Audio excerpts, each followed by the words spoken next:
मराठी अभिनेते आणि सौमित्र टोपण नावानं कविता लिहिणारे प्रसिद्ध अभिनेते किशोर कदम यांचं अंधेरी भागातील राहतं घर धोक्यात आल्याची फेसबुक पोस्ट त्यांनी स्वतः केली आहे। राज्याचे मुख्यमंत्री, उपमुख्यमंत्री आणि सहकार मंत्र्यांना किशोर कदम यांनी मदतीचं आवाहन केलंय। चकालाच्या भागातील हवा महल या सोसायटीच्या पुनर्विकासात मोठ्या प्रमाणावरती फसवणूक आणि भ्रष्टाचार सुरू असल्याचा आरोप किशोर कदम यांनी केलाय। त्यांच्यासोबतच आणखी 23 सभासदांच्या घरावरही टांगती तलवार असल्याचं त्यांनी म्हटलंय। तसंच यासाठी राज्याचे मुख्यमंत्री, उपमुख्यमंत्री आणि सहकार मंत्र्यांना किशोर कदम यांनी मदतीचं आवाहन केलंय।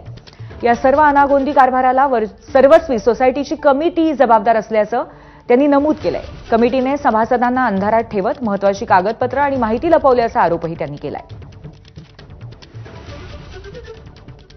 मी कलावंत आहे, मी आयुष्यभर घामाचा पैसा करून हप्ते भरून माझं हे घर मिळवलेलं आहे।